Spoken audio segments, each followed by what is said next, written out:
Hey friends, welcome to another episode in Season 3 of the Adrian Talent Show. This is my podcast where I speak with folks that are having a great impact on what we call the future of work. But beyond just the enablers and vendors who are transforming this space, I will also be including intimate conversations with people who are navigating their own future of work. They have successfully transitioned and pivoted to new careers, and I hope to distill their ups and downs in their unstructured journey so the rest of us can learn from their best practices.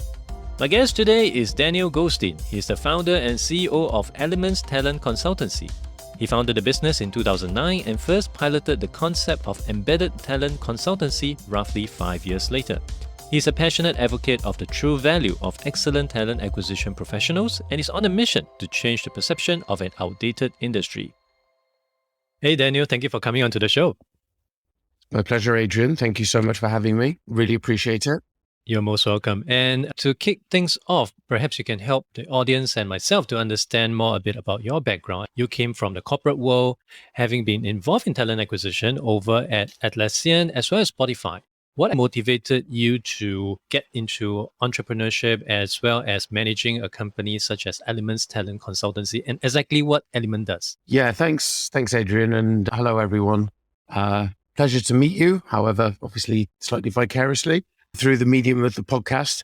Yeah, my name's Daniel Goldstein. I'm the CEO and founder of Elements Talent Consultancy, and we really are trying to pioneer a different way of supporting in-house talent acquisition teams and solving some of the probably the most challenging hiring missions that currently sit out there right now. And I guess my personal journey has one that sort of I started life as an external provider, but working internally at some of the organizations that you mentioned. And I guess my perspective was really the belief in internal talent acquisition as the de facto way of really helping organizations achieve the goals that they aspire to achieve, but also as well of them enabling them to build the products they need to build, because first and foremost, they're able to solve the hiring missions that they need to be able to provide the people. So when I was working in-house at those organizations, the thing that really struck me was that the people are always first. It's not the tech. Yes, the tech is a byproduct and the tech is the thing that the organizations are famous for. But actually, if they don't have the great people building the tech, they would never be the great organization. And secondly, the culture of these organizations, things that really inspired me. And there's a number of things that I've taken as I've built elements from those sort of organizations that have really defined the way that we as a business think, and that we as a business think about people first. And they've been really formative in the way that I think we all should be trying to believe in people first and think that if we really are people centric, then a lot more, we will be a lot more successful in our missions. And so really that was the sort of thing that really inspired me to say, hey, is there an opportunity of essentially building one massive in-house talent acquisition function? However, we don't just work with one specific organization, a Spotify or an Atlassian. We're able to put our people in multiple organizations. I actually put Elements quite similar to, say, a Spotify's talent acquisition function. They support lots of different departments. We just support lots of different companies. And that's the only difference between, say, an Element and an in-house talent function like Spotify. We provide exactly the same support. When I first got to know about Elements from one of your colleagues, Elvin, my immediate thought, and also this is based on my limited understanding of what's going on in the talent acquisition world today, is that sounds like an RPO model. But then he was telling me, no, not exactly. I would imagine a lot of our audience may be thinking the same thing. As an organization that is scaling at a fairly sort of hyper growth kind of level, it is certainly one of the first questions that a lot of our future LMEGOs, and LMEGO is an Elements employee, slight play on the Amigo and the Elements there, but a lot of our future LMEGOs are always like, hey, is this just an RPO? And I think, look, when I first set out with the thought process of embedded, the perspective I had was, how can we change the perception of the recruitment industry? And I think for a long time, perceptions of the recruitment industry have been quite negative. And that's been driven by behaviors that really don't put our partners or our clients first, or most importantly, the candidates first. I really wanted and still want to today make a much more human, much more agile, collaborative, so that's really focused on the problem and the challenge, which is the hiring. And I think if you think about an RPO or an agency for that matter, with the way that they're monetized, it's all about success and it's all about achieving more out of the contract. Whereas with Elements, we are very, very simple in terms of the way that we formulate ourselves. We basically want to put in a very high cost solution into a high cost problem. I think if you think about the challenges that we try to solve, you can't go in there and bring a low cost solution into a high cost problem. I think when you also think about RPO, which by its definition is recruitment process outsourcing, you don't outsource anything at Elements. We insource. We bring our people into your organizations. They sit there, they live and breathe your business. You could say that they take off their Elements clothes and they put on the clothes of the partner that they're working with. And they're there for as long. The whole point is about agility. We're not there for 5 years. We're not there for 10 years. We don't want to own the process. We want to help you solve the challenge. Sometimes that challenge might take 6 months. It might take 12 months. It may take 18 months. It may take longer. But we are there only for as long as it's needed. And that, for me, really helps us understand the challenges that are specific to that organization. I think we say at Elements that there is not one size that fits all. And I think if you were to look at an RPO, it is really a lot more kind of uniform in the way that they look at the challenges.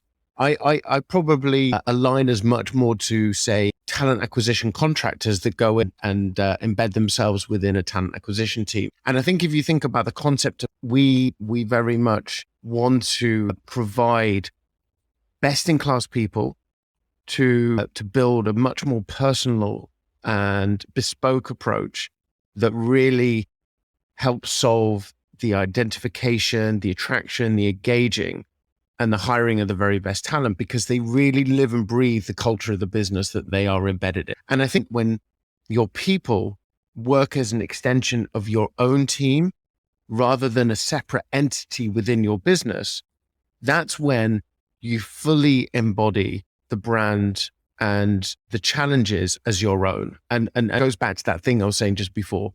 They take off their Elements clothes and they put on the clothes of the partner that they are supporting at that time. And they very much feel part and parcel of that partner's mission. And that's absolutely intrinsic. And if you think you go back to the thing I was talking about before, which is Spotify and Atlassian, those were things that I really discovered about what great internal TA means.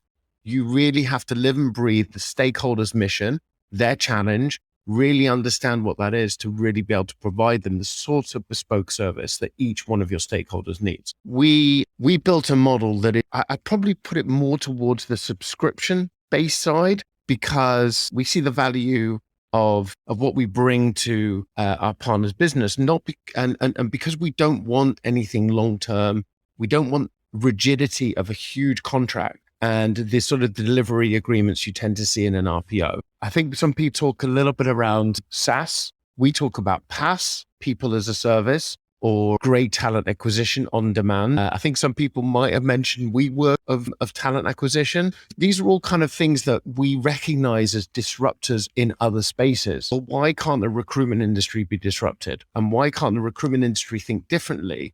Instead of it all being success, it's based on much symbiotic support of each other. And we use the word partners deliberately when we talk about our clients, because we go in there as equals. We're not a third-party supplier. We're not there beholden, yes, sir, no, sir, here's your CVs, thank you very much. That doesn't work in our space. We go in there as equals and we solve the challenges as equals in that organization. I like to think of us as the McKinsey of talent acquisition.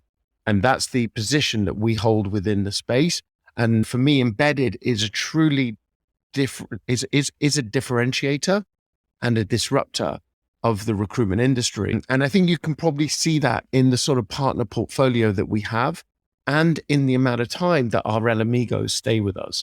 and how much they really learn. And I'd say this just finally, I think that the recruitment industry is amazing, and I have a lot of thankfulness because it is the job of my life and I love being a recruiter. But for me, talent acquisition is the future. And I also think that when I think of Elements, we're not a recruitment business because we don't monetize in the same way. We work solely as a consultancy would. Think about KPMG, think about a design consultancy, think about a McKinsey, think about the way that they work with their partners. We work exactly the same way. There is no add-on, there is no takeaway. And I like to think that Elements is really leading the charge, building embedded talent consultancy, essentially building a new vertical of consultancy that's never been done before, rather than building a new strand of recruitment. You also mentioned earlier on that what you guys come in to do, I would imagine it to be somewhat like special forces going into special mission. So you just go in, do the necessary job, and then of course you get out of there. And unlike an RPO where you'll be binded down with, I don't know, a decade-year, a century-year kind of contract, which makes things very hard for you to be agile with. So something like the WeWork of talent acquisition or WeWork of recruitment, so to speak. But I would really want to deep dive into the people aspect because you mentioned quite a few times the TA people that you embed into those organizations, they will really put on the shirt, the badge, the culture of the company that they're embedded into. Now, given that you are also competing for the same set of talent acquisition talents out there with the RPO, with the staffing agency, so on and so forth, what are there certain unique aspects or attributes? We don't hire the highest biller. We don't hire the person that's going to ring the bell the most. We hire the best-in-class talent acquisition professionals. And I think talent acquisition professionals are not necessarily recruitment professionals. And I say that because I think a lot of recruitment is about sales. And I think when you think about recruitment, you think about, I delivered the candidate, I'm going to get a fee. In RPO, in agency, that's how it works. But when you think about in-house, that's not how it works. It works about you understanding the mission and you solving the challenge and you solving the problem, much like a consultant would work in any consultancy. And I think that there's a big differential in the way that we hire the people that we're looking for, as opposed to maybe some of the more traditional businesses that you mentioned just a moment ago within RPO and staffing agencies. It's actually interesting to note that 52% of our hires come from in-house talent acquisition teams to come to work in Elements. And probably only 20% come from RPO and the remainder come from agency. But the bar at Elements is incredibly high. It's something that we're really proud of. And it's challenging as well when you're growing as fast as we are to be able to continually keep such a high bar. But the reason why we have such a high bar is because we know that when we drop the bar, that's when people essentially fail at Elements. And it's not that they're bad people. It's just that they're not built with sort of the key pillars that we see as absolutely intrinsic to our growth and to the way that we know we are successful with our partners. And I think we've learned a lot along the way. We have a real fail fast, learn fast culture at Elements. I think you'd probably come in, and if you were to look around Elements, Adrian and I know just getting to know each other, and I'm looking forward to doing a number of these podcasts with you. But I think if you were to meet some of the Elamigo, these are people that think differently. I've been working within Asia for quite a while now, supporting a number of organizations in Asia Pac. And one of the things that I think differentiates us in terms of the way that we think about great TA professionals is that I don't want to give our Elamigos a load of dots and then the numbers so that they can find their way to the answer. What we want to do at Elements is give them the dots and say, go solve the problem. And that's essentially how we hire. We look for people who think differently. We challenge people in an interview in a completely different way. Of course, we wonder about their domain expertise and their skill set. But after that, the cultural assessment that we do for every Elamigo, and it doesn't matter if you're C-suite or you are one of our office managers, everyone has to go through the same cultural assessment, which is essentially we're looking for people who want to really set the standard, who really want to think differently, people who have intellectual curiosity at the heart of everything they do. So at Elements, it's cool to be smart. It is really, we want the smartest people in the industry. And then finally, people that want to be inspirational and people who want to work together and say, you know what? Yes, we failed, but what can we learn from that failure and how can we get better as a team, as an organization? And I think when you put those together, you then come to the most important point that we have at Elements, which is we have no KPIs at all, anywhere in the business, not with any of our partners, not with any of our amigos. And I think that's really, really interesting mindset shift, because if you can really understand what a great TA professional does and how to help support that person and develop that person to be even better, you don't need to put a stick over their head and say, if you don't achieve this, you're not good enough. Or if you don't do this, you need to do X, you need to do Y. At Elements, we don't do that. We say to people, here is the mission. You tell us how you're going to go and solve it. And I think that is really transformational when you think about people in TA or recruitment. And Adrian, I know that you've been around a while as well, like me, and we've both probably had a lot of experiences. I go back to when I first started in recruitment and it was really transactional.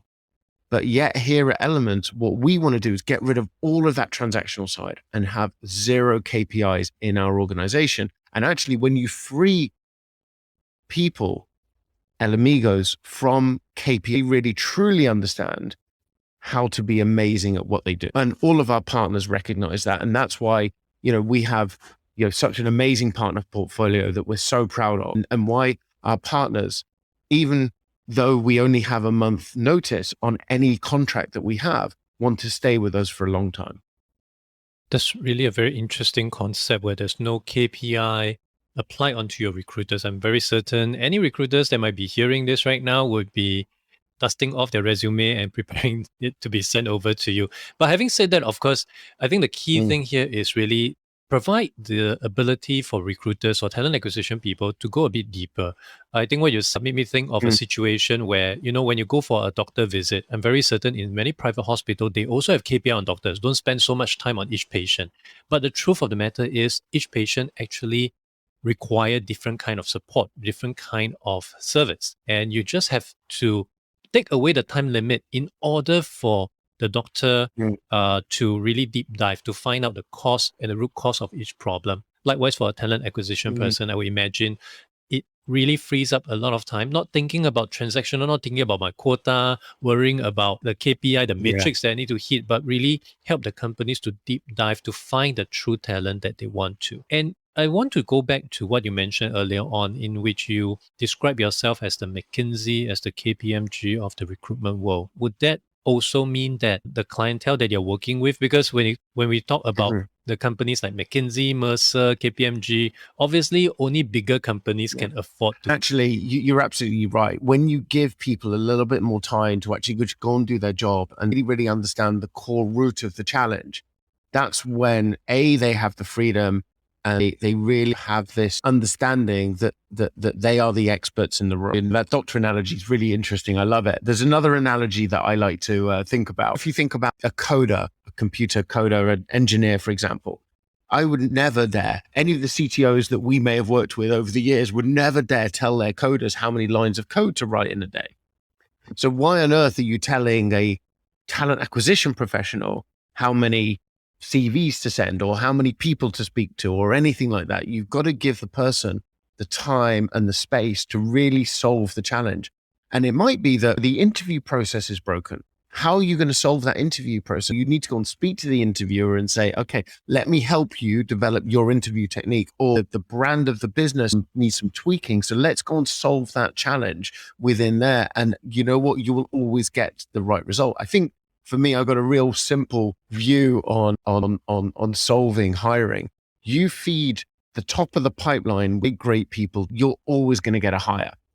The problem of not hiring is somewhere in the pipeline. Something is going wrong, but you need time to understand where that is. And you need the data to allow you to be able to get you to that point and then go and solve the problem and fix that. And that's a continuous fix. So that's sort of the mindset around the agile train, and always being very agile within computer engineering, we've adopted that process at Elements of saying, okay, cool, we're just going to continuously iterate all of the work that we're doing on all of our partners and keep making those incremental changes and those incremental improvement. And I think that sort of freedom and that mindset is what really allows our Elemigos to flourish. And such an interesting analogy, Adrian. Elements, we clearly want to hire best in class.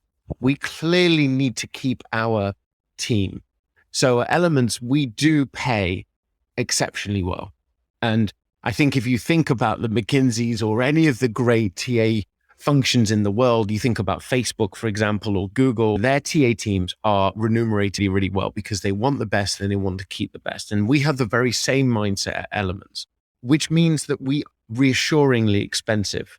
I like to say, Adrian, there is a UK brand. I don't know if you know it, but Waitrose is a UK brand. And they have a very similar tagline, which is they are reassuringly expensive. But I think with that, what you get is that reassurance that you're not going to get failure. And that confidence. And the confidence we have is that we need to hire the best in class. And if we need to remunerate them fairly, and for them to be, you can't be the McKinsey of talent acquisition and pay your people peanuts. We are recognized as really great remunerators for our people, but we are recognized that we are reassuringly expensive. However, that is not a blocker to smaller organizations. And look, in Singapore alone, we've supported the likes of Tiger, we've supported the IMDA with a lot of their accredited companies, which are very small organizations. We can be really creative around how we support some smaller organizations. And yes, the likes of the Apples and Discovery and Spotify and the larger, big conglomerates out there. Yes, clearly they have more budget. What we want to do is to say, I think we want to think about this differently, Adrian. And I think here's a really interesting thought process. What is the cost of not solving the problem? What is the cost of not building the products? What is the cost of not making the hires so you can't achieve your business goals? And I can promise you, categorically, that's way more expensive, losing users, not building your products, than having an Elamigo or Elements in to support you.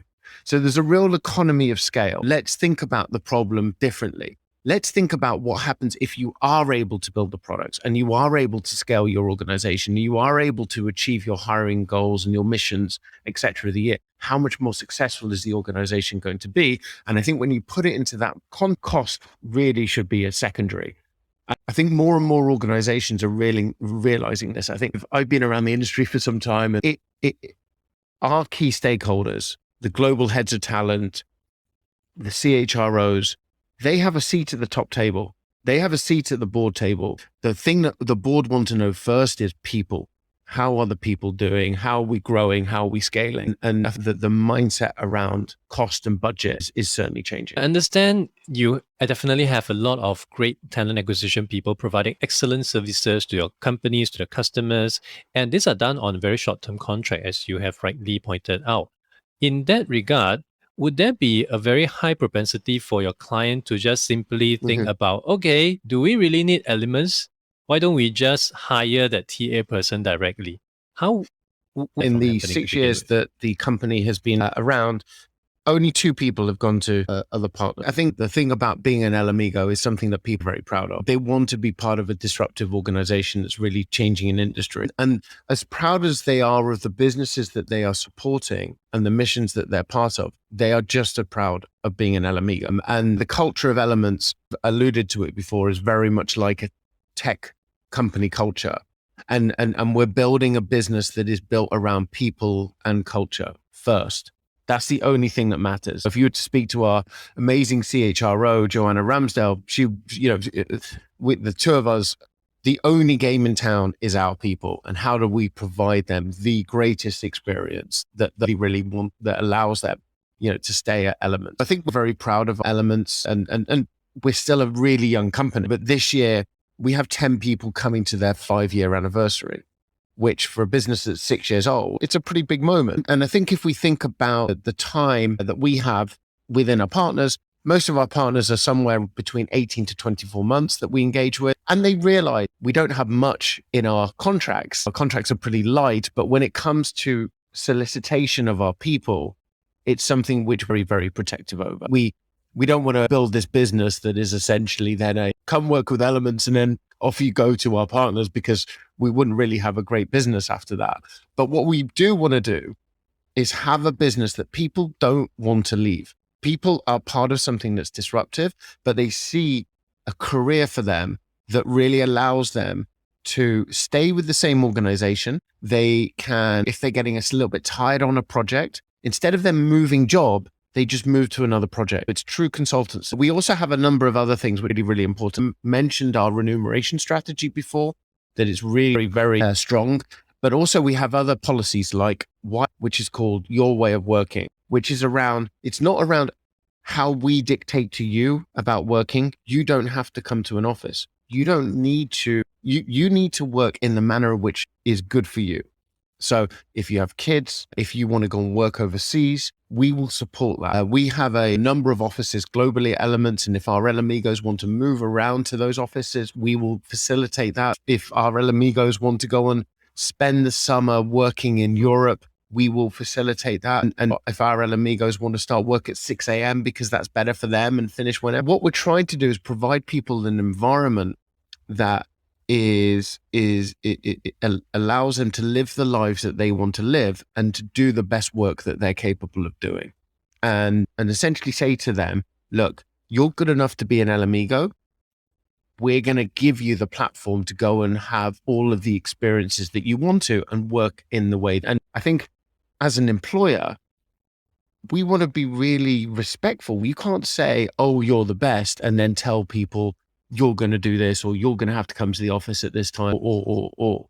So I think when you think around people in a much more expansive way, and COVID's been really good for us because it's allowed us to shake off a lot of the shackles of that very prescriptive, you come to the office, you do this, you do that. We have amazing offices. And if our people want to use them, that's great. If they don't, that's great. Whatever is good for them. And I think as a business, what we want to do is provide experiences, whether it's clubs or societies or opportunities to travel, spend more time with the family, have great Elements, meeting and events that we put on.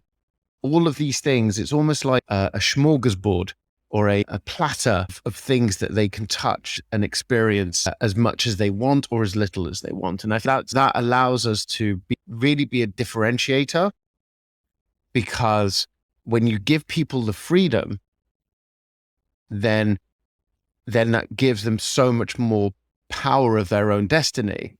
But Adrian, it's not just giving people freedom, because people can be really disrespectful with that. What we've done is really understand what makes a great Elamigo. And those great Elamigos have all the freedom that they need to, because they understand what it takes to be a great Elamigo. And given your eye in this space over the past 7 to 8 years, looking ahead, what do you foresee to be any upcoming trends in the space of recruitment? Yeah, there's a famous quote, or the famous chat I had many years ago. I'm not going to say exactly who, but there's a great CTO I know really well, and looked at the hiring plan we had for this great organization, and was a bit like, oh, I'm not sure about this, and I'm not sure about that. And I just turned around to him and just said, hey, you don't see me telling you how to code and how to build tech. So why are you telling us how to build a hiring plan? And I think that sort of mindset, that shift for organizations, really got to understand to put themselves in the hands of this is what we do. This is our bread and butter, to coin a very English phrase. This day in, day out, we live and breathe talent acquisition. We live and breathe hiring great professionals, and we solve really complex hiring challenges. I think when I think about organizations, it's be prepared to bring experts into the room, be prepared to fail and learn from that failure. There is definitely not one size that fits all. Every single challenge, every single partner that we go to, sometimes every single different department that we support inside those organizations, you've got to think about it differently. So there's not one size fits all. And I think really in Asia, when I've been working with organizations out in Asia for the last couple of years, it is really that mindset of going, hey, how do we think differently? How do we really think differently about this problem? And how do we be a lot more agile in the way that we're trying to solve it? You're not going to solve it all at once. It's going to take a little bit of time, some tweaking, some changes. Some things are going to work, some things are not going to work, and learn from those. And I think Asia is an amazing place to do business. It really is. It's really exciting. Just one of the great emerging economies of the world, an amazing workforce, so much opportunity. But I think if we can really break the rigidity and some of the traditional mindset and bring on a much more agile thought process in terms of the way that we think about people, in the way that we think about managing people, in the way that we think about the culture of our businesses, these are the things that are going to be really transformational to organization. Whether I'm speaking to the Ministry of Manpower in Singapore or the IMDA or to a small startup, my message is exactly the same, Adrian. You've got to think differently. It's not a kind of a straight fix anymore. It's not just, let's just do the same thing we've been doing always. How can people reach out to you? You can reach out to me on LinkedIn at any time. And that's Daniel Goldstein. And Alvin DeHay is our head of Asia Pac. And yeah, just you will see us all over LinkedIn, Elements Consultancy. But yeah, come and say hello. Thank you so much. All this will be added into the show notes to make it easy for audience as well as any prospective candidates to submit their application and to check in with Daniel.